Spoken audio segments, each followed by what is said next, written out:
What's up, guys? Dr. Mo here with Expat Health. Welcome to beautiful Santiago de Compostela here in Spain, northern Spain, Galicia. So, as expats, when we are abroad, sometimes it can be a little bit complicated when we're trying to navigate the healthcare systems. And I would say probably the number one cause, the number one reason many of us will have to interact with the healthcare system is usually when we have some sort of a health emergency or urgency. So the biggest category of this is probably going to be something along the lines of injury or trauma. So lacerations, burns, and fractures, right? Those are the most. Usually something along the lines of sprain, but we worry about a fracture, maybe a small cut, but we worry about deeper laceration, and some skin irritation, whether chemical or due to heat, sunburns, and of course chemical burns and burns from heat. And oftentimes when this happens, we have to determine, is it an emergency or is it an urgency, or is it something that can wait? Now, if it's something that can wait, it's always nice to be able to schedule an outpatient follow-up with a primary care doctor, like a family medicine doctor or an internist, who is accustomed to these things and sort of can work you up and tell you, like, maybe you need an x-ray, or you need some antibiotics, or maybe you need this repaired with follow-up with a specialist. However, sometimes it's an urgency. Emergency means I could lose my life if I don't take care of this, or I could have a very permanent bad outcome, and that's an emergency. You got to activate, essentially you got to call 911 or activate the local emergency system. Now, a lot of people will drive themselves to the emergency department. I think that's fine. I say, in general, if you can or decide to drive yourself to the emergency department, chances are there's not really an emergency going on. Now, this is just a generalization. I'm not saying that's always true. An urgency means this cannot wait. This cannot wait until the next day. This needs an intervention, or at least an opinion from an expert right away. So when it comes to the three big things that I talked about, when it comes to a burn, for example, anytime you have hot water, hot oil, or some sort of chemical get into your eyes or on your skin, and you, especially when you see bubbling of the skin, it is important to get that evaluated. Now, for the most part, it's something that you can totally take care of at home. But as we get older, and maybe we're in an environment where we're not accustomed to access to certain things that we can do at home, like home remedies, we have to worry about bacterial infections and also tetanus, right? Whenever your skin abrades or the surface is worn off, the bacteria, the tetanus bacteria can get into your skin and cause a lot of complications. And for that reason, I always say, get your tetanus updated. It's one of those vaccines. You only got to do it every 10 years. And if you have a very dirty wound, we upgrade it within 5 years. So we'll give you a booster. That's always very helpful.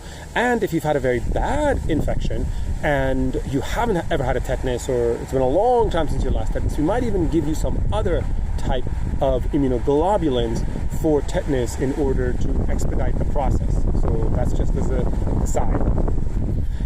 I would say it's very rare for me in the urgent care or the emergency room to see very serious burns, but there are certain areas, neck, face, palms of the hand, back of the hand, in the creases of joints and in the pelvic area. Those are serious burns, and the reason is they can cause contractures and they can limit the way your skin moves in the future, right? You may not be able to open your hand as much, and those things require somebody with a little bit of expertise. So that's generally burns, not that hard. Wash it, clean it, ice it, and get seen. The next one I will say is lacerations.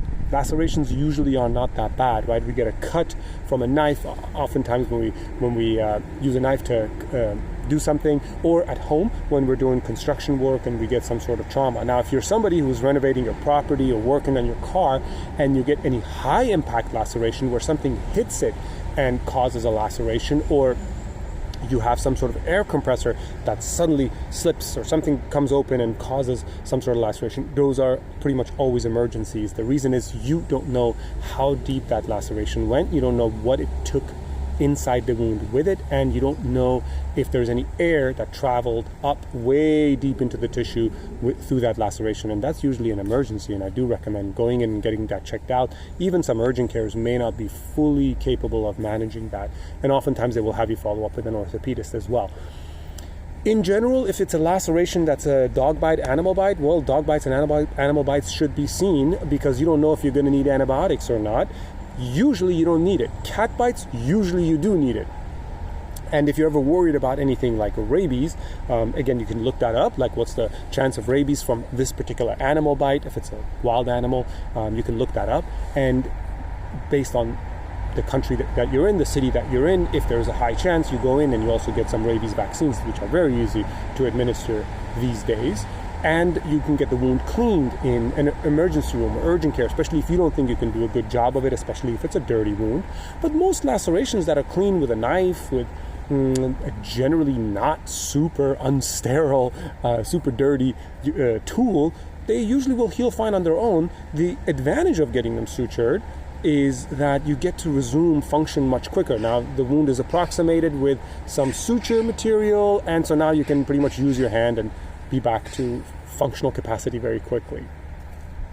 The things that we don't suture animal bites usually within the first day because of high risk of infection. We don't suture very dirty wounds. We usually let them kind of settle down and let the bacteria kind of decide what they want to do. We might give you 3 days of antibiotics just to decrease the bacterial load, and then we'll bring you back in and we'll suture it. Also, if you have a laceration that's over a day old, sometimes we don't suture that because bacteria have already accumulated. The chance that those two surfaces coming together and staying together is kind of low. And so it's a high chance that bacteria develop under that. These days there are glue, adhesives, and there are steri strips and other types of stuff that can hold the skin together. So you have a lot of options.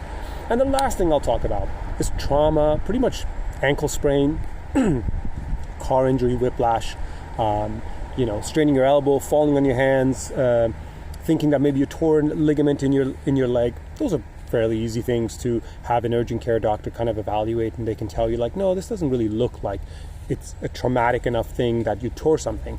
But if you still doubt it, and if you're worried about like a tear, like an important ligament tear in the ankle, which doesn't usually happen, but you can develop really bad tears even in the ankle that later cause problems, or of course knee issues like ACL tear, PCL tear, LCL, MCL tears, those are worth investigating a little bit further. Go to the urgent care or go to your primary care doctor, and then later also follow up with an orthopedist. Just have a sports orthopedist, somebody with a little bit of expertise, give you a second opinion.